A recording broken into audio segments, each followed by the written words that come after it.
쉬고 오셨죠? 네. 그러면 교육심리 시작을 해보도록 하겠습니다. 일단 교육심리학 같은 경우에는 심리학의 어떤 응용 버전이라고 하겠습니다. 그 교육심리가 그 심리학의 여러 가지 이론들 중에서 교육과 관련된 내용들을 뽑아서 응용적으로 만들어 놓는 그런 학문이라고 보시면 돼요. 그래서 이제 순수 심리학 영역이 굉장히 넓은데, 심리학이라는 게 그 교육 심리는 그 중에서 교육에 좀 적용이 될 만한 부분들을 일부 가져와서 발췌해서 쓰는 그런 내용이라고 생각하시면 되겠어요. 그래서 이 교육학에 있는 여러 가지 학문들이 다 그 모양이죠, 사실 어떻게 보면. 그래서 교육학이 대부분 다 응용이기 때문에 평가 정도를 제외하거든요. 교육 평가는 이제 독자적인 영역이고, 그 교육 통계라든가 이런 것도 전부 응용이죠. 통계도 응용이고, 뭐 행정도 응용이고요, 교육 사회도 응용이고요. 다 거의 대부분이 이제 그 응용 학문이기 때문에 여러분들이 그 깊이까지 아실 필요는 없다는 거, 그렇게 생각하시면 되겠습니다. 어떤 영역이든 그래요. 자, 그래서 교육 심리학 같은 경우에는 이제 교육적인 어떤 현상들을 심리적으로 이제 연구하는 그러한 그 부분도 있고요. 그리고 학습자의 어떤 그 심리적인 특성 같은 거, 뭐 지능이라든가 이런 것들 있죠. 그런 것들을 어떻게 교육적인 환경에 잘 녹여낼 것인가, 이런 거에 대한 어떤 고민이라든가 이런 게 조금 있는 그런 거라고 생각하시면 되겠습니다. 그래서 일단은 그 242쪽부터 가시죠. 현재 242쪽입니다. 앞에 뭐 쭉 나와 있는데 이거는 필요 없고요. 교육 심리학이 교사에게 주는 시사점이라고 있어요. 여기 보시면 이 여러분이 이제 교육 심리학과 관련된 문제를 풀 때 어떻게 썰을 풀어야 되는지 기본적인 어떤 틀을 제시하는 그런 포인트라고 할 수 있습니다. 그래서 어떤 행동의 어떤 기준이라든가 그 도달점 행동이라든가 도착점 행동이라고도 하죠. 그 출발점 행동과 도착점 행동의 어떤 간극의 어떤 그 교육적인 그 의미가 무엇이냐, 이런 것들을 물어볼 수도 있고 여러 가지 있는데, 그런 것들을 좀 고려를 하는 그런 내용이라고 보시면 됩니다. 그래서 교육심리학이 교사에게 주는 시사점, 이거는 교육심리학과 관련된 문제가 나왔을 때 어떤 전반적인 틀을 제시할 수 있는 그런 어떤 트랜지션 센텐스 같은 그 연결 센텐스, 연결 문장이라고 하죠. 그런 문장의 어떤 그 관련된 거라고 보시면 됩니다. 그 다 날리시면 돼요. 그 필요 없는 부분들은. 자, 그래서 이제 안 볼 수는 없으니 행동주의 심리를 좀 보고 넘어가겠습니다. 행동주의, 뭐 파블로프, 왓슨, 뭐 손나이크, 스키너, 뭐 여러 가지 나오는데요. 일단은 여기서는 조건화가 중요하죠. 고전적 조건화냐, 조작적 조건화냐, 이런 게 중요한데, 자, 인간 행동에 대한 관점, 이런 거는 뭐 대충 그냥 보시면 됩니다. 이런 걸 물어보진 않아요, 사실. 이런 걸 중요하게 물어보진 않습니다. 그래서 이제 이런 것들이 있고, 그 다음에 정신분석.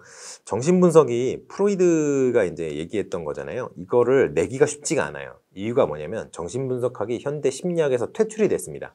왜냐면 그 실험적으로 대부분 프로이드가 어떤 천재적인 직관에 의해서 얘기했던 것들인데, 그 이후에 그 후세 학자들이 연구를 해보니까 프로이트가 얘기했던 대부분이 이제 심리학 실험에서 부정이 됐어요. 그래서 좀 개소리다, 이런 식으로 이제 치부되고, 지금은 이제 옛날 이런 얘기를 했던, 그럴싸한 얘기를 했던 사람이 있다 정도의 어떤 기억으로 남아있는 그런 레거시가 되어버렸습니다. 그래서 크게 의미는 없어요. 그래서 성격 발달론과 상담 이론에 영향을 줬다라고 하는데, 프로이트 정신분석학에 지금도 남아있는 부분은 유아기 뭐 이런 거, 뭐 그 완전 그 어린아이 시절에 대한 그 심리 상태에 대한 그런 것들은 약간 남아있기는 한데요. 그것도 일부만 남아있고 대부분은 이제 인정이 되고 있지 않아요. 그나마 프로이트가 얘기했던 정신분석학 중에 지금 여러분들이 의미 있게 받아들이셔야 되는 부분이 한 가지가 딱 있다면 방어기제입니다. 방어기제. 방어기제만큼은 현대 심리학에서도 어느 정도 인정을 하고 있어요. 그렇기 때문에 정신분석학은 크게 중요하지 않다. 다만 방어기제는 알아두셔야 된다. 요거 얘기해드리고 넘어가고 싶네요. 인간주의 심리학, 뭐 1940년대 어떻게 좀 나오는데요. 뭐 프로이트 심리학에 대한 반기로 등장했다, 그런 얘기 나오고요. 그래서 여기서 인간주의 심리학은 인간이 들어갔잖아요. 이런 인간이 들어갔다 그러면 대체로 자아실현, 성장 가능성, 자유, 책임, 뭐 이런 얘기 합니다. 그리고 비지시적 상담 있죠. 비지시적 상담. 그 지시적 상담이라는 게 있고 비지시적 상담이라는 게 있어요. 지시적 상담은 뭐예요? 내가 뭘 해야 되는지 모르는 경우에 지시적 상담을 해준다고 합니다. 문제 해결 방법을 진짜 모르는 경우에. 그래서 이제 지시적 상담과 비지시적 상담의 어떤 대립관계, 그 어떤 차이가 있는지 그런 거 정도는 조금 이따가 설명을 해드리겠어요. 자, 인지주의 심리학 이렇게 나오는데요. 이거는 이제 촘스키라든가, 촘스키가 이제 언어학도들의 적이죠. 촘스키, 노암 촘스키. 그 변형 생선 문법이라는 걸 만들어내가지고 전 세계의 모든 언어학도들의 아주 큰 그 공부량을 늘려줬던 그런 분입니다. 천재죠. 지금도 살아계신지는 잘 모르겠는데 몇 년 전까지 정치도 하셨어요. 작가도 하시고 그냥 천재입니다. 천재. 그 브루너, 오스틴 뭐 이런 사람들 되게 많은데요. 뭐 이러한 인지주의 심리학이 이제 인간주의 심리학 그 이후에 등장을 했었고요. 그리고 이제 상담이론, 학습이론 이런 거에 좀 영향을 줬습니다. 통찰설이라든가 장이론에서 통찰설이 나왔죠. 사실 그 두 개 거의 비슷합니다. 장이론, 통찰설 거의 같고요. 그 다음에 그게 이제 현대 심리학에서 얘기하는 게슈탈트 이론으로도 연결이 됩니다. 그래서 이제 장이론 같은 경우에는 현대 심리학에서는 이제 메타 이론이라고 얘기해요. 왜냐하면 현대 심리학자들이 모두 다 인정을 하는 그런 부분이 있기 때문에 어떤 현대 심리학의 이론적 기초를 이루고 있는 그런 이론들이라 그래서 메타 이론이라고 합니다. 아무튼 그렇게 중요한 이론인데 어려우니까 물어보기는 쉽지 않을 거다 이런 얘기를 해드리고 싶고요. 자, 그럼 발달을 볼까요? 학습자 발달. 자, 발달 245페이지입니다. 발달이라는 거는 여러 가지가 있는데요. 신체적인 발달, 그냥 수치로 나타나는 거 있잖아요. 신장이 얼마나 늘었고, 체중이 얼마나 늘었고, 머리카락이 얼마나 자랐고, 손톱 발톱이 얼마나 자랐고, 뭐 이런 것들도 있는데 심리적인 발달도 있죠. 그래서 경험과 학습, 교육학에서의 발달의 개념은 이렇게 경험이라든가 학습이라든가 환경적 요인에 의한 변화를 얘기를 합니다. 그래서 이제 신체적인 어떤 증가, 증대, 그리고 뭐 성장 이런 것들도 발달의 개념이 들어가고요. 당연히. 그리고 심리적인 측면에서 발달이 뭐예요? 지능의 상승이라든가. 어렸을 때는 사실 지능이 그렇게 차이가 많이 나지 않아요. 그 아이들이. 그런데 그 도중에 발달 과정에 어떤 영향을 받았는가, 어떤 주변 환경이라든가 부모님이라든가 선생님이라든가 이런 다른 요인에 의해서 어떠한 영향을 받았고 어떠한 학습 과정을 거쳤느냐에 따라서 그 지능이 굉장히 급격하게 차이가 납니다. 그 실제로 방영됐던 그 TV에 나왔던 사례도 있고 연구로 나와 있는 사례도 있어요. 어떤 사례가 있냐면 부모님이 지적 장애인의 아이가 있습니다. 아동이. 그런데 이 아동은 천재예요. 그러니까 사실 지능이라는 게 제가 이제 공부해 본 바로는 어머니 쪽의 영향을 조금 더 많이 받아요. 어머니 쪽의 유전자에 조금 더 영향을 많이 받는 경향이 살짝 있는데 지능을 결정하는 요인이 100% 유전자만은 아닙니다. 아시겠죠? 영양 상태도 지능 발달에 굉장히 큰 영향을 미치고요. 그래서 이제 북한 같은 경우에는 영양실조인 그 아이들이 굉장히 많이 있잖아요. 우리가 알고 있듯이. 그렇게 영양실조 상태가 장기간 지속되는 경우에는 지능 발달에 큰 악영향을 받습니다. 그래서 원래 정상적인 지능까지 성장을 하는 것이 일반적인데 그 정상 지능에 미달하는 사람들이 굉장히 많이 있다는 그 탈북자들의 증언도 있어요. 그래서 영양 상태라든가 주변 환경이라든가 이런 것들이 굉장히 여러 가지 그 발달에 영향을 미치죠. 그래서 이런 걸 포함한다 이런 얘기를 했고요. 발달에 그리고 일반적인 성격이다 이런 거 얘기를 하는데요. 245쪽에 이런 거는 크게 중요한 건 아니에요. 그래서 이런 건 그냥 읽어보고 넘어가시면 됩니다. 읽어보고 발달은 이런 거지라고 개념만 잡고 넘어가시면 돼요. 다음 페이지. 그다음에 이제 발달이론, 이제 브론펜 브레너 이런 얘기 나오는데 비고츠키의 사회적 인지 발달론 이게 사회적 구성주의 얘기예요. 뭐냐면 근접 발달 영역 나오잖아요. 근접 발달 영역이 뭐예요? 현재 발달 수준과 잠재적 발달 수준 간의 그 차이, 그 수준 차이를 얘기하는 거예요. 거리 차이라고 얘기하시는 분이 있는데요. 거리를 잴 수가 없죠. 그런 거는 사실은. 그래서 현재 발달 수준과 잠재 발달 수준과의 어떤 영역, 그 사이의 어떤 영역이다. 그래서 그거는 질적인 수준 차이이기 때문에 거리를 판단할 수는 없고요. 거리라고 얘기하신 분은 잘못 공부하시고 계신 분이라고 생각하시면 되겠습니다. 그래서 이 GPD 내에서 교수적 도움이 적당히 주어졌을 경우에는 그 GPD 내의 범위라면 잠재적 발달 수준을 초과하는 영역은 아무리 교수적 도움을 줘도 안 돼요. 그건 안 되는데 그 GPD 내에서의 영역 같은 경우에는 그 적절한 교수적 도움이 그러니까 비계라고 하죠. 우리가 스캐폴딩 비계라고는 하는데 그게 적절하게 주어졌을 경우에는 그 잠재적 발달 수준이 향상된다 이런 얘기를 하는데 아무튼 요거는 이제 현대 심리학에서는 부정하고 있는 내용이죠. 그렇지만 여러분 시험에는 나온다. 그러니까 알아두시는 게 좋습니다. 자, 브론펜브렌의 생태학적 접근 이런 거 나오는데요. 뭐 이렇게 원 이렇게 동그랗게 그려가지고 뭐 하는 거 있잖아요. 그래서 뭐 미시체계니 뭐 중간체계, 외체계니, 거시체계니 그런 게 있고요. 그리고 시간체계, 연대체계라고 하는 게 있습니다. 요거는 요 앞에 4개 있죠. 미시, 중간, 외체계, 거시체계 요거랑은 다 별개예요. 왜냐면 시간체계 같은 경우에는 그냥 그 연대체계 같은 경우에는 그 사람이 살아가면서 굉장히 큰 충격을 받는 그 심리학적으로 어떤 큰 의미가 있는 그 사람의 일생에서 굉장히 큰 의미가 있는 사건의 발생을 얘기를 해요. 예를 들어서 부모님이 돌아가신 사건이라든가 아니면 뭐 본인이 이제 뭐 결혼을 했다든가 아니면 부모님이 뭐 아니면 동생이 태어났다든가 이런 여러 가지 사건들이 있죠. 충격을 줄 수 있는 그런 사건이 바로 이런 연대체계에 들어가는 겁니다. 여기 나오네요. 부모님이 이혼한 시점이라든가 동생이 태어난 시점이라든가 이런 큰 사건들이 이제 시간체계에 들어가는 거고요. 그래서 시간체계는 일반적으로 이제 브론펜브레너가 얘기하는 자연적 환경에는 포함이 되지는 않아요. 우리 원으로 그리는 거. 그래서 시간체계는 그 원 4개를 관통하는 그런 느낌이라고 생각하시면 되겠습니다. 축이 다르죠. 뭐 수직축, 수평축 이런 게 아니고 X축, Y축으로 구성이 되어 있다고 하면은 그 브론펜브렌의 그 환경이 그건 Z축으로 되어 있어요. 아예 그냥 차원 자체가 달라버립니다. 자, 그래서 러너의 발달적 명령이 필요 없고요. 그리고 발달과 학습 간의 관계. 피아제 이건 알아두시는 게 좋습니다. 발달과 학습 간의 관계. 이거는 왜 알아두셔야 되냐면 이거는 물어봐요. 이건 중요하기 때문에 물어봅니다. 발달과 학습이 독립적이고 발달이 학습에 우선한다는 입장이에요. 피아제 같은 경우에는. 그래서 발달이 학습에 먼저 온다고 얘기를 합니다. 피아제 같은 경우에는. 그래서 이게 뭐라고 얘기를 하는 거냐면 신체 발달이 어느 정도 되어 있어야 그 다음에 학습이 비로소 이루어질 수 있다고 얘기를 합니다. 당연한 얘기일 수도 있어요. 어떻게 보면. 왜 그러냐면 일단은 우리가 학습을 하기 위해서는 뇌신경 체계가 우리 뇌가 잘 발달을 하고 있어야 그러니까 그 뉴런 간의 관계 뉴런이 어느 정도 많이 생겨 있어야 되고요.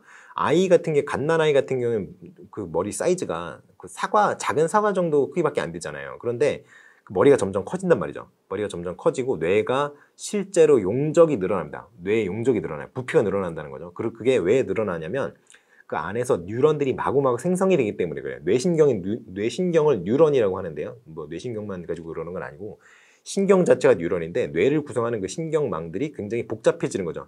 숫자 자체가 늘어나요. 애초에. 그래서 네 그러한 이제 뉴런의 발달, 뉴런의 개수의 어떤 증가 이런 것들을 통해서 이제 학습을 할 수 있는 여건이 된다면 비로소 이제 학습을 할 수 있다 이런 얘기를 하는 거죠. 그래서 피아제는 이제 그런 식으로 얘기를 하고요. 행동주의자 입장 같은 경우에는 학습이 곧 발달이라고 얘기를 합니다. 학습하는 게 그냥 발달이지 뭐야. 다른 게 없다. 라고 얘기를 하는 거예요. 왜 그렇게 얘기를 하느냐. 라면은 행동주의자 같은 경우에는 학습이 인간 행동 같은 경우, 발달 같은 경우에는 그냥 어떤 외부로부터의 자극에 대한 무조건적인 반사. 그냥 조건 반사의 과정이라고 얘기를 하는 거예요. 그래서 학습 과정과 발달 과정이 분리되어서 이제 이해가 되지 않습니다. 이 사람들한테. 그러니까 이거는 안 나와요. 이건 안 나옵니다. 행동주의에 안 나와요. 안 나온다는 개념이 뭐냐면은 진짜로 안 물어본다는 게 아니라 곁다리로 나올 수 있는데 이거를 주제로 해서 내지는 않는다는 거죠. 이거를 물어보진 않아요. 그 문제에서 이런 것가 있는데 이런 거랑 비교를 해서 뭐 어떻게 차이가 있느냐 이렇게는 낼 수 있죠. 그런데 이거를 행동주의자들의 입장을 설명해라. 행동주의자들의 어떤 행동주의에 기반한 어떤 이론적인 근거를 대라. 이런 식으로는 물어보지 않는다는 거죠. 그리고 이제 피아제가 나왔으니까 뭐가 나와야겠어요? 비고치키가 나와야겠죠. 그래서 비고츠키 같은 경우에는 발달에 언어를 굉장히 중요시합니다. 언어가 왜 중요시 여겨지냐면 비고츠키 이론에서는 비고츠키는 이렇게 얘기를 해요. 고등사고 능력은 언어로서 매개된다라고 얘기를 합니다. 언어가 뭐냐면 그래서 고등사고 능력이 형성될 수 있고 고등사고 능력이 존재할 수 있게 해주는 그 기반이 되는 거예요. 그래서 여러분 생각을 해보세요. 여러분이 말을 못해요. 제가 이제 그 전에 한번 그런 얘기를 한 적이 있는데 아프리카 어느 나라 가면은 이를 오코사라 그러고요. 이를 우라펀이라고 합니다. 그럼 오코사, 우라펀. 그렇잖아요. 2예요. 오코사, 우라펀. 그럼 3은 어떻게 하겠어요? 오코사, 우라펀 한단 말이에요. 4는 우라펀. 그렇게 하죠. 그럼 100을 세려면 어떻게 해야 되겠어요? 우라펀은 50번 말해야겠죠. 50번을 말해야 되는데 우라펀 50번 말했는지 내가 50번을 세려면 그걸 뭘로 세요 또? 오코사 우라펀으로 세야 될 거 아니에요. 50번 얘기를 한다는 걸. 그럼 50을 또 우라폰으로 25번을 얘기를 해요. 그럼 내가 우라폰을 25번을 오구사를 50번 얘기를 했다는 걸 우라폰으로 하니까 우라폰이 25분 반복돼야 되는데 25분 반복돼야 됐다는 걸 또 모르세요? 오구사 우라폰으로 센다. 이런 식으로 복잡한데 고등사고 능력을 할 수 있겠어요? 고등사고를 할 수 있겠어요? 못하죠. 언어는 어떤 추상적인 개념을 간단하게 처리할 수 있으면 간단하게 처리할 수 있을수록 고등 언어라고 생각하시면 돼요. 현대 언어들은 그냥 프로그래밍 언어가 아니라 그냥 우리가 쓰는 말이잖아요. 우리가 쓰는 말은 그렇게 추상화된 개념을 잘 전달하면 잘 전달할수록 고등 언어라고 생각하시면 되고, 현대 언어들 일반적으로 쓰이는 영어라든가 불어라든가 뭐 스페인어라든가 이탈리아어라든가 우리말도 당연하고요, 일본어라든가 당연하게 그런 그런 행위들이 다 가능합니다. 그런데 이렇게 약간 굉장히 원시적인 언어들은 그게 안 되는 거예요. 이게 안 되니까 고등사고 능력이 발달하기 힘든 거죠. 똑같습니다. 근데 비고츠키는 그렇기 때문에 언어를 굉장히 중요시해요. 이 언어에는 우리가 이제 말로 하는 언어, 문자 언어 다 포함되고요. 수화도 포함이 됩니다. 아무튼 커뮤니케이션의 수단이 존재하면은 그게 바로 언어예요. 그리고 그 언어는 고등사고 능력을 매개하죠. 그래서 여러 가지 이제 언어와 이제 발달 간의 관계 이런 것들도 얘기를 합니다. 그래서 피아노 같은 경우에는 발달이 먼저 오고 그 다음에 언어가 발달한다. 뭐 이런 식으로 얘기를 하죠. 그러니까 뇌신경이 먼저 발달을 해야지 그다음 언어를 익힐 수 있다는 거예요. 근데 비고츠키 같은 경우는 달라요. 그러면 비고츠키 같은 경우에는 언어가 먼저 발달하고 그 다음에 신적 발달이 온다? 이게 아니고요. 둘 다 독립적으로 발달합니다. 그러니까 언어는 언어대로 발달하고요. 그리고 신체는 신체대로 발달해요. 그러다가 어느 시점이 되면 뿅 하고 둘이 합쳐져서 전반적인 능력의 상승, 이게 뿅 이렇게 된다. 이런 식으로 얘기를 하는 거예요. 그래서 발달과 학습 사이의 상호 의존성을 강조한다. 이게 왜 그러냐면 이게 비고츠키 이론을 좀 보시면요. 그렇게 어떤 뿅 합쳐지는 순간 있죠. 그 이후부터 이제 GPD라는 개념이 등장하기 시작을 해요. 언어로 커뮤니케이션을 하면서 학습을 할 수 있는 준비가 되는 시점이 언어가 발달하는 시점, 언어가 나름대로 독자적으로 발달하고 신체가 독자적으로 발달하다가 둘이 어느 시점 오면 뿅 합쳐진다고 그랬죠. 그 시점부터는 학습이라는 게 가능하다라고 얘기를 합니다. 그래서 GPD라는 개념이 나왔다. 그러면 언어랑 신체가 학습이 언어의 발달, 신체의 발달이 따로따로 진행되다가 뿅 합체된 그 시점 이후의 얘기입니다. 아시겠죠?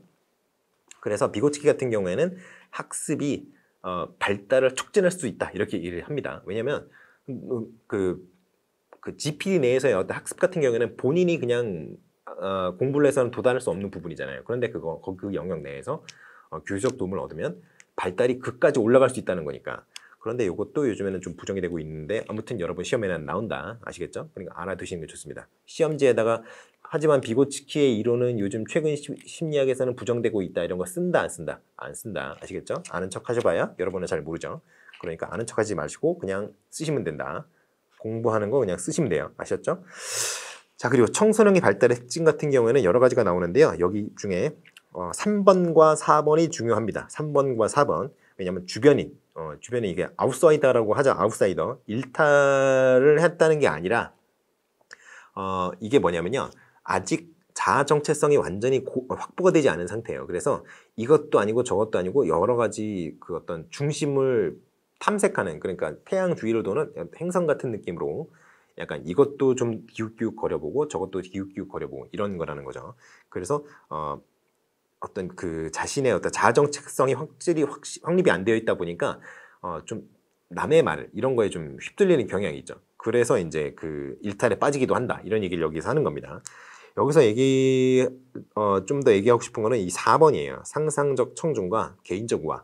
신화라고는 잘 안 하고요. 개인적 우화라고 많이 합니다. 그래서 상상적 청중 같은 경우에는 남들이 다 나를 보고 있다고 생각하는 거예요. 예를 들어서 그래서 아무도 안 보는데 머리에 괜히 신경 쓰고 옷차림에 신경 쓰고 여러분이 옷에 피칠갑을 하고 돌아다니지 않는 이상 여러분을 보는 사람들은 별로 없죠. 그러니까 별로 신경 안 써도 되는데, 그리고 우리는 모두 그걸 알고 있죠. 왜냐면 우리는 그 시기를 지나왔잖아요.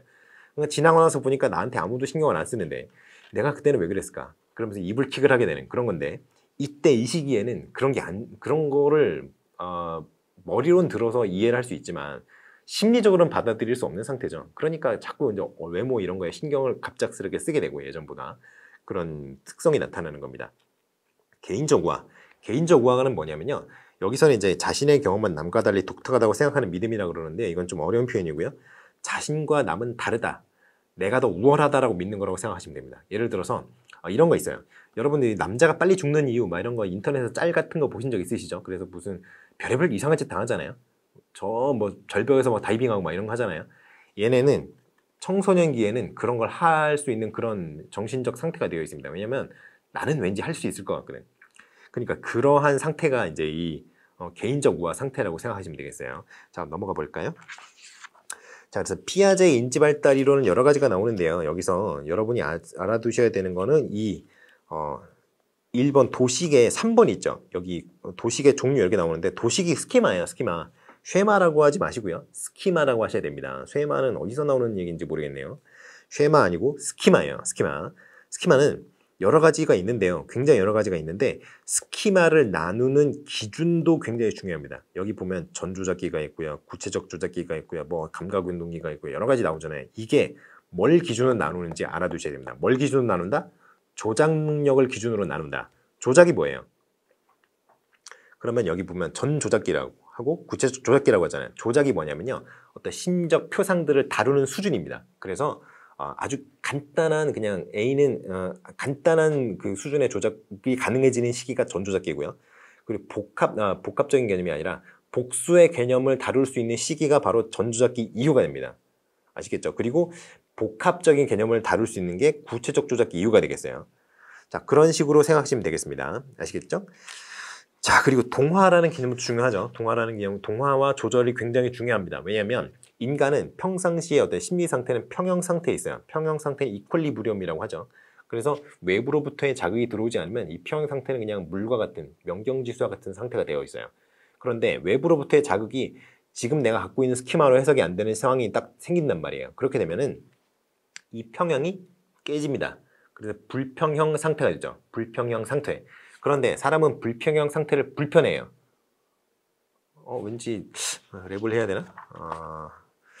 네, 한번 힙합을 하고 있는 같은 랩을 하고 있는 것 같은 그런 느낌이 자꾸 들었는데요. 아무튼 불평형 상태가 되면 사람은 심리적으로 굉장히 불편한 상태가 됩니다. 그렇기 때문에 그 평형을 회복하기 위해서 거치는 인지적 과정이 뭐다? 동화와 조절이라는 과정이다. 그래서 동화와 조절이 반드시 일어나느냐? 아닙니다. 어떻게 해도 자기가 이해를 못할 것 같은 그런 상황이 되면은 무시를 해버리는 경우도 있어요. 그러니까 항상 동화와 조절이 일어나는 건 아니지만 동화가 뭐냐? 그럼 원래 가지고 있던 스키마에 새로이 접한 개념을 통합시키는 거. 그렇죠? 이미 그 갖고 있던 스키마로 잘 해석이 되면 동화가 되는 거죠. 그런데 원래 갖고 있던 스키마가 큰 문제는 없으나 새로운 개념을 접했을 때 기존에 있던 둘 다 납득하는 얘기라면은 기존에 있던 스키마에 불가피하게 수정을 가할 수밖에 없는 그런 상황이 나타날 수도 있어요. 그런 경우에는 조절이 나타납니다. 조절은 뭐냐면 기존 스키마의 구조가 변하는 거예요. 아시겠죠? 자, 그러한 것들이 있다. 얘기를 했습니다. 자, 그리고 발달과 관련돼서 좀 얘기를 하자면 일단 피아제 얘기를 먼저 다 끝내고 해보겠습니다. 그래서 인지발달 단계의 특징 나오잖아요. 감각운동기, 전조작기, 구체적 조작기, 형식적 조작기 나오는데요. 이거를 나누는 기준이 뭐라고요? 조작 능력이라고 했습니다. 조작이 1차원적이냐, 1차원적이고 단수냐, 1차원적이고 복수냐, 고차원적이냐 이걸 가지고 나누는 겁니다. 아시겠죠? 그래서 발달 특징 같은 경우에는 감각운동기능 같은 경우에는 그냥 센서리 모터라고 그래요. 감각기관. 센서리 모터로 외부로부터의 자극을 받아들일 수는 있는 상태가 감각운동기입니다. 그런데 그걸 정보를 받아들이기는 하나 정보를 처리는 하지 못하는 그런 단계죠. 그러나 전조작기 같은 경우에는 외부로부터의 센서리 모터를 통해서 외부로부터의 정보가 받아들여진다면 그 이후에 그 정보를 약간씩이나마 처리할 수 있는 능력이 생기는 단계예요. 그래서 굉장히 단순하고 자기중심적이고 1차원적인 그런 사고를 할 수 있는 단계가 바로 전조작기입니다. 그런데 그런 1차원적인 사고이나마 복수의 정보 처리가 가능하다. 예를 들어서 자중심성만 나타나는 게 아니라 나와 다른 사람들이 약간 다른 생각을 하고 있다는 걸 알 수 있는 단계. 그런 거면 구체적 조작기가 나타나요. 그래서 서열화가 가능합니다. 그래서 이게 더 크고 큰 건 더 좋은 거고 이런 것까지 알 수 있어요. 그런데 이제 복잡한 개념들이 있잖아요. 추상적 개념을 다룰 수 있는 능력, 그 추상적인 개념을 조작할 수 있는 능력이 바로 형식적 조작기에 와서 나타납니다. 그런데 문제는 이 형식적 조작기 같은 경우에는 이 피아제의 어떤 인지발달 단계 이거랑 좀 다른 얘기를 하는 사람들이 있는데 그런 사람들이 얘기하는 거는 이제 아까 얘기했던 그런 얘기가 있었죠. 여기 상상적 청중과 개인적 우화 이런 것들이 이제 피아제의 이제 인지 발달 이론과 약간씩 다른 주장을 하는 사람들이 얘기하는 거죠. 자, 그래서 이제 뭐 여기는 쭉쭉 읽어보시면 되겠고요. 여러분이 알아두셔야 되는 것 중에 가장 중요한 거는 여기죠. 바로 형식적 조작기의 지도 방법. 왜냐면요, 구체적 조작기와 형식적 조작기가 딱 중학교, 고등학교 그 시절에 걸칩니다. 그렇기 때문에 그 앞에 감각운동기 전조작기는 여러분한테 의미가 없어요. 이거 안 물어봅니다. 왜냐면 여러분은 중등교사 임용을 보잖아요. 초등교사 임용을 보는 분들은 전조작기도 의미가 있을 수 있는데요. 전조작기도 사실은 유딩 단계이기 때문에 글쎄요, 초등 임용 보시는 분들도 전조작기에 대해서 물어보는 거 쉽지 않을 것 같아요. 그런데 중등 학교 이제 임용 보시는 분들은 구체적 조작기와 형식적 조작기, 이거 초등학교 선생님들은 딱 구체적 조작기에 걸치죠, 시기가. 7살에서 11살 뭐 대충 이렇잖아요. 그러면 대충 이제 이거 만 나이니까 대충 1학년에서 이제 6학년 졸업할 때까지잖아요. 그러니까 구체적 조작기가 초등학교에 좀 걸리는 편이고요. 형식적 조작기 같은 경우에는 이제 여러분들 중학교, 고등학교 걸칩니다. 그래서 여러분들이 이거는 반드시 알아두셔야 돼요. 네, 이런 거는 좀 여러분들이 보고 넘어가셔야 된다. 피아제 인지 발달의 공헌점 뭐 이런 건 크게 중요한 건 아니나 여러분들 보셔야 되겠다. 자, GPD 나왔어요. GPD. 근접 발달 영역이 나왔네요. 근접 발달 영역, 이게 몇 년 전에 영어 임용고시에 나왔다고 하더군요. 그래서 그 GPD는 알고 있었는데 저는 프록시멀 디벨롭먼트의 스펠링을 몰라서 틀린 친구들이 있었다. 막 광광 울었다 이런 얘기를 하더라고요. 그래서 안타깝다 이런 생각을 했습니다. 자, 그래서 저는 프록시멀 디벨롭먼트는 근접 발달 영역이라는 얘기고요. 그래서 이 근접 발달 영역이 뭐예요? 실제 아동의 발달 수준과 앞으로 잠재적으로 발달할 수 있는 가능성이 있다고 여겨지는 그 영역 사이의 어떤 영역이다. 이런 식으로 해서 굉장히 추상적인 개념인데 아무튼 그런 게 있다라고 주장을 했어요. 비고츠키는. 물론 현대 심리학은 이런 거 부정합니다. 하지만 여러분 시험에 나오니까 알아두셔야 된다. 이런 얘기를 해드리고 싶고요. 자, 그리고 이 근접 발달 영역 내에서 그 비계 설정의 그 유형이 있어요. 이거는 알아두셔야 돼요. 그 253페이지 맨 밑에. 왜냐면요, 요즘에 임용고시가 어떤 식으로 나오냐면요, 구체적인 방안을 써라 이런 식으로 나옵니다. 예시를 들어줘야 돼요. 그런데 이런 거 있으면 굉장히 괜찮죠. 이런 거 알아두시면 하나나 두 개 정도씩 알아두시면 바로바로 생각하지 않고 바로바로 갖다 쓸 수 있으니까 얼마나 좋아요. 그래서 교수 과정에서의 비계 설정의 유형 이런 건 좀 중요하다고 볼 수 있겠습니다. 왜냐하면 여러분들이 프랙티컬하게 갖다 쓸 수 있는 예시이기 때문에 그래요. 그런 거 좀 보셔야 되고요. 프로이트의 성격 발달 이론 뭐 이런 거 좋죠. 이 구강기라고 하는데요. 구순기 처음 들어보는 표현이네요. 구강기, 항문기, 남근기, 잠복기, 성기기. 요거는 이제 5가지 정도로 얘기를 하는데요. 프로이트 성격 발달이론 알아두시는 거 나쁘지 않은데 제가 아까 말을 했죠. 프로이트의 이론들은 대부분 다 지금 사장이 됐어요. 왜냐하면 의미가 없기 때문에 실험적으로 부정이 돼버렸죠. 그 이후에. 그래서 프로이트 성격 발달 이론이라든가 이런 거를 글쎄요, 그 다른 에릭슨 성격 발달 이론이라든가 이런 거랑 좀 비교를 해서 낼 수는 있습니다만 에릭슨의 성격 발달 이론도 프로이트의 성격 발달 이론의 약간 개선판이기 때문에 그 두 가지를 내는 게 쉽지가 않을 것 같다 이런 생각을 좀 해보고요. 그러나 뭐 안 낸다라고 확신을 할 수는 없죠. 그냥 보고는 넘어가세요. 근데 문제가 뭐냐면은 여기서 성격 구조, 원초와 초자 이거 있잖아요. 이게 완전히 실험적으로 부정이 됐어요. 이게 그런 거 없어 라는 게 현대 심리학의 결론입니다. 그런데 아무튼 원초와 초자 이런 개념이 있고요. 그래서 원초화가 이렇게 인간의 완전히 본성이잖아요. 본성. 그리고 이제 초자가 이 원초화와 자아가 이제 컨플릭트, 서로 이제 갈등을 일으키는 부분을 이제 초자가 이 컨트롤을 합니다. 그래서 이 과정에서 출동하는 게 이성이죠. 근데 뭐 그런 거를 이제 얘기를 할 수 있을 것 같고요. 근데 단점이 뭐냐, 이거 다 좋은데 단점이 뭐냐 하면은 이게 보세요. 성기기가 끝이잖아요. 12살. 우리나라 나이로 14살이니까 이게 대충 중학교 한 2학년? 뭐 대충 그쯤이란 말이에요. 그 이후에 대해서는 관심이 없어요, 이거는. 그러니까 이게 좀 문제가 될 수 있죠. 애들 단계까지만 연구를 하고 그 이후는 연구를 하지 않았기 때문에 그러면 뭐냐? 애들만 사람이냐? 이런 식으로 되는 거죠. 그래서 나온 게 이제 에릭슨의 성격 발달 이론인데요. 에릭슨의 성격 발달 이론은 나올 가능성이 좀 있습니다. 프로이트의 성격 발달 이론 나올 가능성이 좀 현저히 적은 편이에요. 근데 에릭슨 성격 발달 이론 같은 경우에는 지금 8단계까지 나왔잖아요. 실제로는 9단계가 있습니다. 9단계는 에릭슨의 와이프가 발표를 했는데요. 그거를 이제 에릭슨의 이제 팔순 이후 굉장히 늙은 거를 자기 남편을 보고 그런 이론을 만들었어요. 9단계를 가면은요 7단계, 8단계를 다 걸치잖아요. 거친 사람이 9단계에 도달할 거 아니에요. 안 죽고 살아있어야 도달하는 단계인데 9단계 도달하면은 1단계부터 8단계를 다시 빠르게 한 번씩 리바이벌을 한다 이런 식으로 얘기를 합니다. 뭐 그런 게 있어요. 그런데 여러분이 그런 것까지는 모르셔도 되고요. 뭐 9단계는 물어보지도 않을 것 같고 여러분이 주목하셔야 되는 건 여기입니다. 4단계, 5단계, 6단계 4단계, 5단계, 6단계인데요. 특히 4단계, 5단계 그래서 근면성 대 열등감 그리고 뭐 자아정체감 대 정체감 혼미 이런 것 정도는 외워두셔야 돼요. 왜냐면요 여러분들이 이제 학교에서 이제 실제로 업무를 하시면 담당하게 되는 그 아동들의 연령대가 딱 여기죠. 그렇기 때문에 4단계, 5단계는 좀 잘 알아두시는 게 좋습니다. 그게 왜 그러냐면 왜 그러냐면이 아니라 요 4단계, 5단계를 낼 수밖에 없는 이유가 뭐냐면요. 2단계, 3단계, 4단계 있잖아요. 요거 세 개를 구분하는 문제는 내기가 쉽지가 않아요. 왜냐면 그게 그거라서. 표현만 조금 다르지 하는 얘기가 거의 비슷합니다. 이게 2, 3, 4가. 그렇기 때문에 낼 수 있는 구분하는 거 낼 수 있는 거예요. 1단계랑 4단계, 5단계 구분할 수 있고요. 그리고 여기 6단계도 좀 내기 어려워요. 왜냐면 5단계랑 6단계랑 별 차이가 없어요. 뭐 사춘기, 청년기는 뭐 친구나 애인이나 뭐 직장 동료 없나요? 아르바이트 다 할 수 있고 그러다 연애 할 수 있는데 그래서 6단계를 좀 구분하는 게 어렵고요. 1, 4, 5, 7, 뭐 8 요 정도.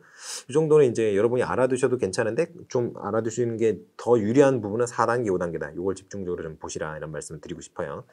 자, 그래서 이제 교육적 시사점 정도는 항상 보셔야 되는 거고요.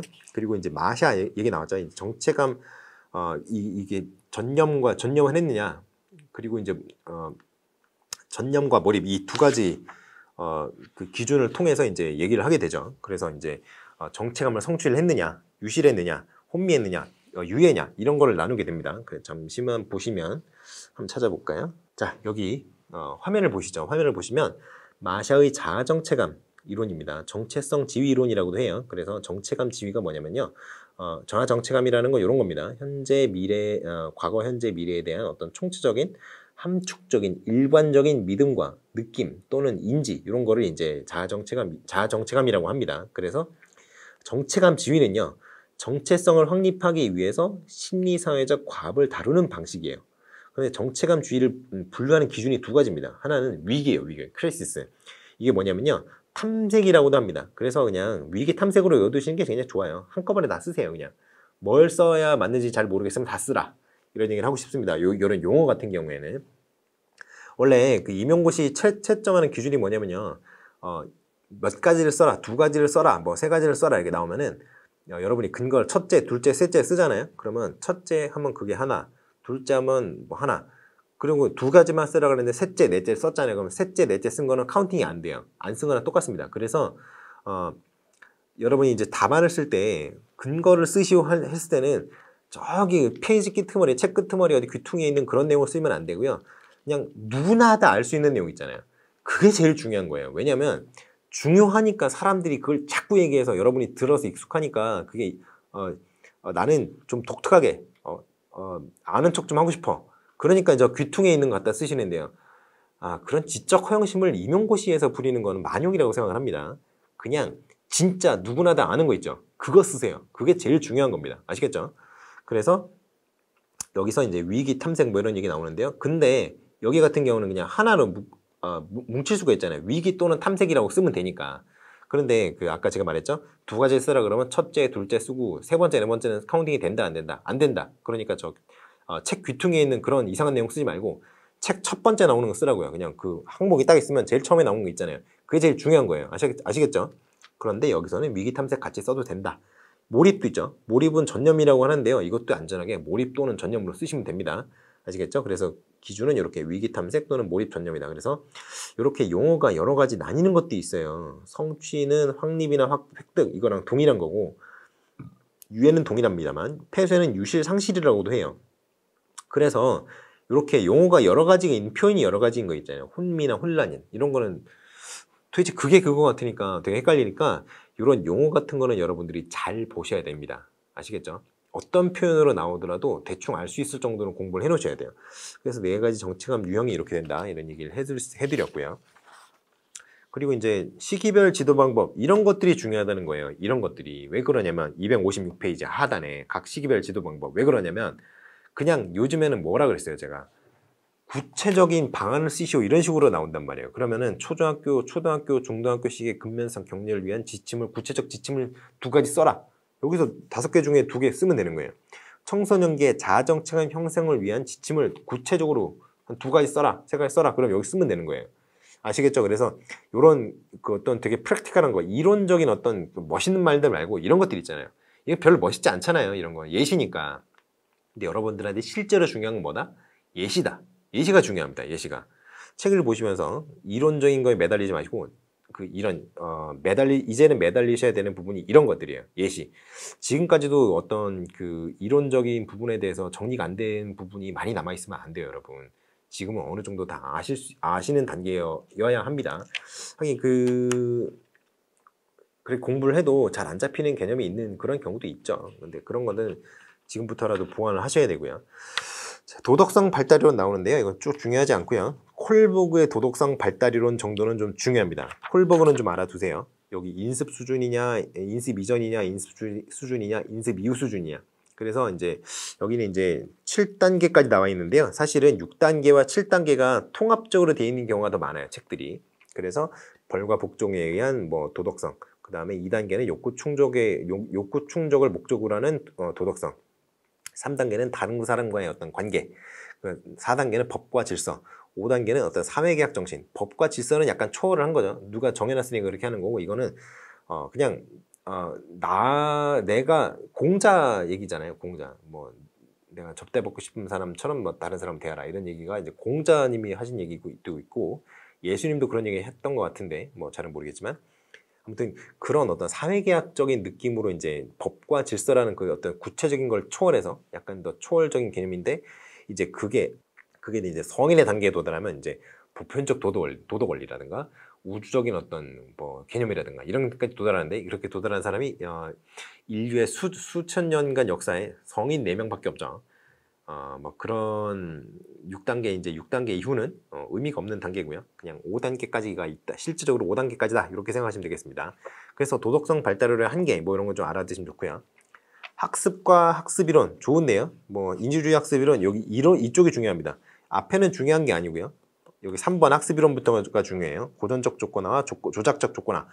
이게 조건화는 맞는데 조건화는 동일한데 어떻게 되느냐? 고전적 조건화는요. 어떤 사건의 발생이 이미 다 스케줄이 돼 있습니다.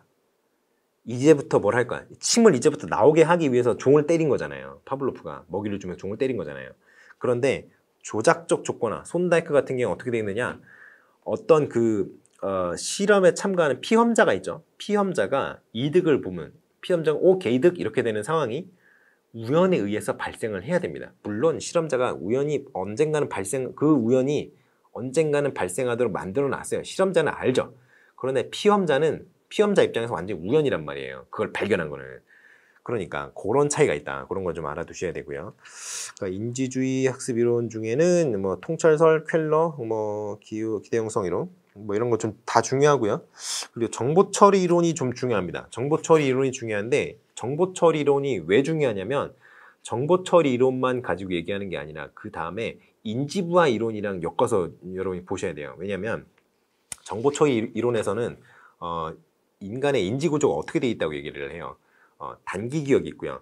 그 다음에 감각 기억이 있고 단기 기억이 있고 장기 기억이 있다고 얘기를 하는데 인지부화 이론 같은 경우는 인지부화 이론 그리고 다중저장소 이론 이런 후기 정보처리 이론 같은 경우에는 감각 기억과 장기 기억은 동일합니다만 단기 기억이 아니라 작동 기억이라고 얘기해서 워킹 메모리라고 얘기를 합니다.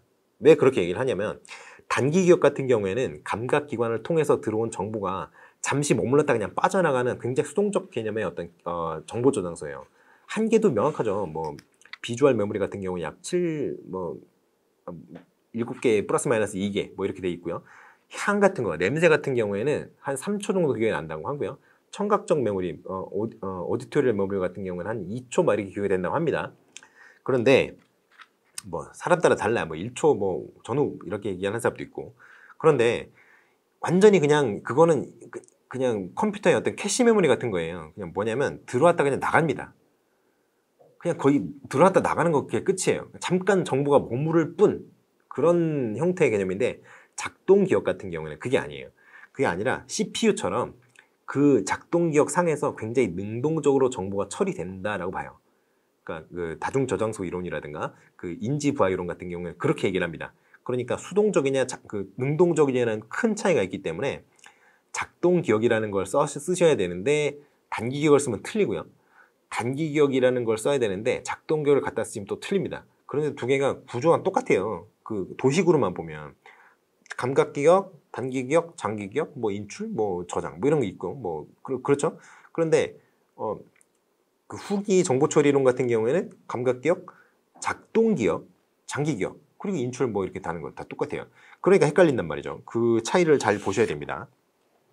구성주의 학습 이론은 굉장히 중요한데요. 여기서 개인적 구성주의, 이게 피아제가 얘기했던 거죠. 사회적 구성주의, 비고치키가 얘기했던 겁니다.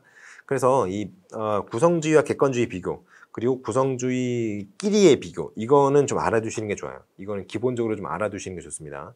그리고 인지적 도지학습 나왔죠. 인지적 도지학습, 이게 바로 사회적 구성주의가 얘기하는 그 학습의 어떤 전형이라고 생각하시면 됩니다. 그렇기 때문에 잘 알아두셔야 되고요.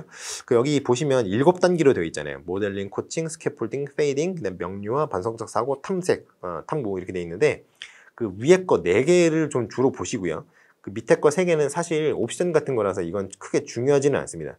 위에 건 아셔야 돼요. 모델링, 코칭, 스캐폴딩, 페이딩 여기까지는 아셔야 되는데 스캐폴딩이 교수적 도움 단계라고 얘기하는 사람도 있습니다. 맞죠? 교수적 도움을 주는 단계죠. 그리고 페이딩 같은 경우는 교수적 도움 중단 단계 이렇게 얘기하는 사람도 있어요. 그러니까 그런 용어가 나왔다 그래서 헷갈리지 마시고 당황하지 마시고 접근하시면 되겠습니다. 그리고 PBL 나왔죠. PBL 같은 경우에는 가장 중요한 표현이 몇 가지가 있어요. 실제적 문제. 실제적 문제가 뭐예요? 비구조화된 문제입니다. 비구조화된 복잡한 현실적 문제에 직면했을 때 그 문제를 어떻게 해결할 것인가? 바로 프로블럼 솔빙으로 해결하겠다. 이게 바로 문제 중심 학습입니다. 그래서 문제 중심 학습에서는 PBL에서는 굉장히 중요시하는 게 자기 주도적 학습자를 굉장히 중요시합니다. 아시겠죠? 그래서 이거는 사실 뭐 못해요. 못합니다. 여러분도 다 대부분 못해요. 대부분의 고등교육을 받은 대부분의 사람이 못합니다. 다만 몇몇 스킬의 흉내를 낼 수 있죠. 여러분이 진짜 필요한 게 있어요. 그런 거면은 여러분이 주도적으로 할 수 있죠. 그런데 모든 영역에서 이렇게 할 수가 없습니다. 사람인데요. 그거는 뭐 그렇게 하면 공부의 신이게요. 그런데 그렇게는 할 수가 없고요. 일반적으로 문제 중심 학습, 문제 해결 학습, 문제 중심 학습에서 만들어 놓은 여러 가지 이제 학습 도구들이 있는데 그런 거를 일부 차용을 해서 사용을 할 수 있죠.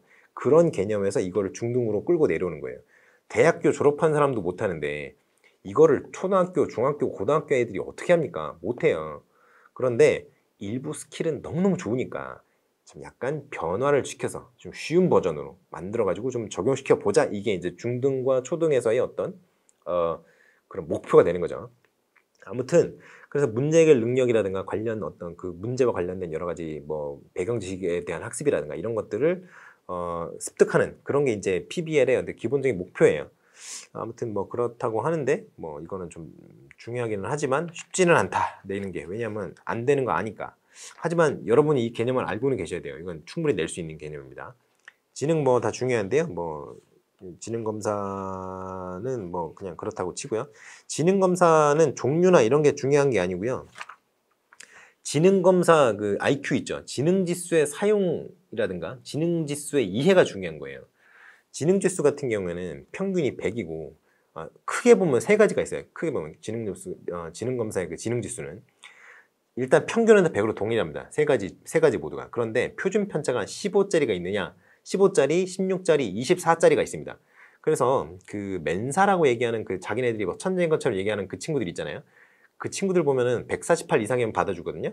그러니까 150이 아니라 148 이상입니다. 근데 그 친구들이 멘사의 그 지능지수 검사 같은 경우에는 표준 편차 24짜리를 써요. 그러니까 표준 편차 15짜리로 했을 때는 130 이상, 표준 편차 16짜리로 했을 때는 IQ 132 이상이면 멘사 회원이 될 수 있는 거예요. 그러니까 뭐 그렇게까지 머리가 좋은 친구들은 아니죠. 뭐 엄청 천재 뭐 이런 건 아닙니다. 사실 그렇게 이제 뻥튀기가 되어 있는 그런 거죠. 아무튼 그런 거고요. 자, 그리고 지능에 대한 견해 뭐 여러 가지 있는데요. 뭐 지능에 대해서 얘기를 할 때는 아주 강력한 표현이 하나 있습니다. 지능의 존재에 대해서는 여러분이 지금 제 강의를 듣고 있는 그 사실 자체가 여러분에게 지능이 있다는 얘기예요. 지능의 존재는 이 글을 읽고 있는 당신이 증명한다. 이런 식으로 얘기할 수도 있는 거죠. 그래서 지능은 아무튼 그런 거고요. 그래서 여기 뭐 비네 지능검사, 뭐 스탠포드 지능검사 뭐 있는데 웩슬러 지능검사를 제일 많이 쓰죠. 웩슬러 지능검사. 그리고 웩슬러 지능검사 같은 경우에는 상대평가가 아니고 절대평가예요. 어떻게 보면 일단 점수는 내는데 원점수를 이렇게 조견표에 넣어가지고 이렇게 1대1 매칭을 해서 요 정도면 요 정도 점수다 이렇게 해서 전환해서 이제 알려주는 그런 검사죠. 자, 그래서 스피어만 양요인설이 있고요. 서스턴 다요인설, 뭐 군집 요인설이 있는데요. 요런 것들은 안 나올 것 같네요. 별로 안 나올 것 같아요. 유동적 지능 요것도 뭐 크게 중요한 건 아니고요. 길포드의 뭐 3차원설 이것도 뭐 중요한 건 아니고 가드너의 다중지능이론 뭐 임용고시 교육학에서는 좀 중요하게 얘기를 하는 것 같은데요. 이것도 현대 심리학에서는 완전히 퇴출된 이론이죠. 안 나올 겁니다. 완전히 퇴출됐어요. 이거는 그런 건 없다라는 게 이제 결론이에요. 지금 83년에 나왔잖아요. 지금 한 40년 지났는데 그동안 수십 년간의 있던 학자들의 연구로 인해서 이거는 이제 가드너의 뇌피셜로 밝혀졌습니다. 다만 좀 낼 수 있을 법한 것들은 이제 3차원설, 길포드의 3차원설이나 스탠버그의 3위일체 이론 이런 거 정도는 좀 낼 수 있는 여지가 있고요. 다중지능 이론의 그 어떤 기본 전제 있잖아요. 인간의 지능이 굉장히 다차원으로 구성되어 있다는 것까지는 나올 수 있습니다. 요거를 이거를 구체적으로 물어보기는 쉽지 않아요. 왜냐면 퇴출된 이론이기 때문에 물어보는 건 쉽지 않다. 이렇게 말씀드릴 수 있을 것 같고요. 그 다음에 쭉 넘어가서 이제 266쪽에 창의성이 나왔습니다. 창의성은 좀 여러분들이 잘 알아두셔야 돼요. 그 중에 창의성 개발 기법을 좀 알아두셔야 됩니다. 그래서 창의성 개발 기법은 브레인스토밍이 있고요. 유추가 있고 그리고 PMI법, 이게 진짜로 플러스 마이너스 인터레스팅. 그래서 이게 저는 맨 처음에 장난치는 줄 알았어요. 플러스 마이너스 인터레스팅이라고 그래가지고. 그랬는데 진짜로 플러스 마이너스 인터레스팅이더라고요. 그래서 좀 놀랐던 그런 게 있고요. 브레인 라이팅은 브레인스토밍이랑 똑같습니다. 그런데 브레인스토밍은 말로 이렇게 하잖아요. 버벌로 하는데 브레인 라이팅은 리튼으로 합니다. 그래서 실제 단어를 직접 쓰면서 하는 거예요. 그래서 브레인스토밍의 변형이다. 마인드맵, 이게 부자니 얘기해도 마인드맵인데요. 이것도 중요하고 중요하다기보다는 이거 써먹기 좋죠. 마인드맵 기법 같은 걸 활용할 수 있다. 이런 식으로 써먹기 좋죠. 스캠퍼 이런 것도 괜찮은데요. 이거는 조금 뭐라 그래야 되나요? 이게 약자인데, 스캠퍼가 약자인데 이걸 다 알기는 좀 쉽지가 않기는 한데 아무튼 여러분 갖고 있는 책에 찾아보면 나와요. 자, 그래서 창의성 개발을 위해 교사와 부모가 어떤 역할을 해야 되느냐 이런 게 중요합니다. 개발 기법이 뭐가 있느냐, 교사와 부모가 어떤 역할을 담당해야 되느냐 이런 것들이 중요해요. 이 앞에 있는 것들은 그냥 대부분 다 아는 거니까 학설 뭐 이런 건 대부분 아는 거니까 그 뒤에 있는 구체적인 예시가 중요하죠. 자, 그래서 창의성 개발을 하기 위해서 어떤 학교여야 하는지, 어떤 선생님이어야 하는지, 어떤 학부모여야 하는지 이런 것들이 좀 중요합니다. 그런 것들 좀 외워두시고요. 이게 4P가 나오네요. 이건 진짜 중요합니다. 이건 낼 수 있어요. 나온 지 10년 정도밖에 안 되는 거예요. 창의성용 4P. 굉장히 중요합니다. 그리고 최근의 연구 경향, 이 체드 접근 모델, 이것도 좀 중요한 거예요. 그래서 이 268페이지 5번에 최근의 접근 방법, 이거는 좀 중요하니까 알아두시는 게 좋습니다. 자, 그래서 쭉 발달이나 이런 얘기를 했는데요.